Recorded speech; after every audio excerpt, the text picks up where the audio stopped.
day, I was trying to remember if I've ever told anyone in my life to go to hell.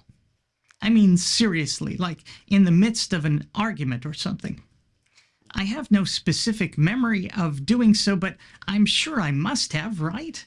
I mean, we all say things we later regret. I'm not always as nice as you'd imagine. You wouldn't like me when I'm angry. I was thinking about this because apparently there are tons and tons of people who have answered the call and gone to hell. We know that because they came back and then told the world about their experience.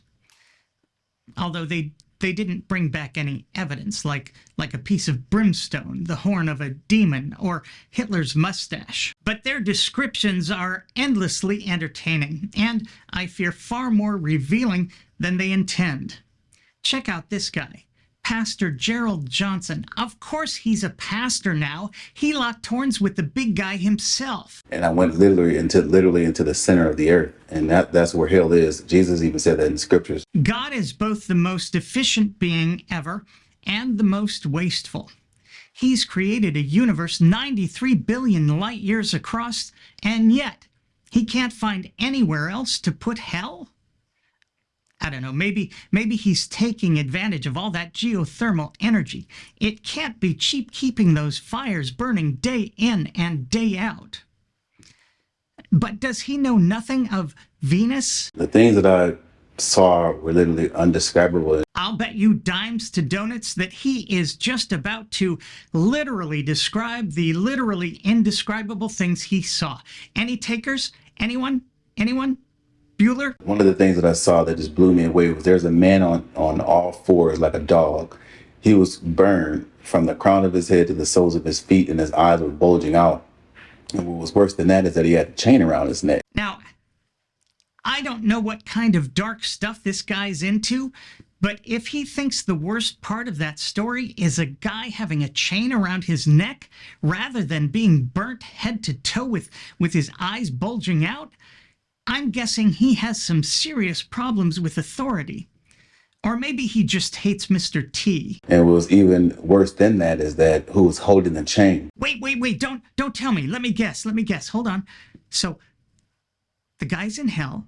He's on all fours, burnt head to toe, eyes bulging out, with a chain around his neck. Who could be holding that chain? Oh. Was it Betty White? It was a demon. Oh, damn, I was so sure it was Betty White. How stupid of me not to think of a demon. Of course it was a demon. They're in hell. What was I thinking? And I knew because they're not said, they're known. It's like a telepathic communication. I knew that this demon was sent in this man's life to ride him from his childhood until the time that he died, because the demon knew that if I could stay in his life long enough on the earth, if I can keep getting him to not serve God and to make bad decisions on the earth, then I'll have power over him in hell and he'll be a slave to me. So if you don't have a demon in your life riding you from childhood, keeping you from serving God and making good decisions, I guess you won the existential lottery. Or do we all have demons riding us from cradle to grave? Although I guess Jerry might say that someone like me doesn't need a demon. I'm self-sufficiently demonic. Or maybe I am a demon, riding you, and you, and you. Yeah. So it's like twice a slave. It's like you're a slave on the earth to the things of the devil, and then in hell you're really like a tormented dog slave. But at least you're not going in cold with absolutely no slave experience. You've already had a lifetime of practice. And if you're a dog lover like me, you've probably already picked up a few things about being a good doggy. I always say dogs are the best species on earth. Maybe there are good doggy treats in hell, or good rubbins for especially well-tormented folks, like me. Or maybe this guy has been led astray by his demon, Christianity, which has ridden him right into making God look as wicked as anyone can imagine.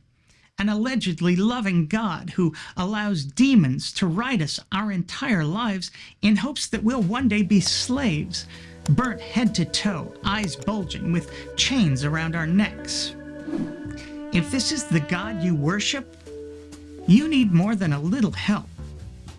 Once again, I'm me. Thanks for watching.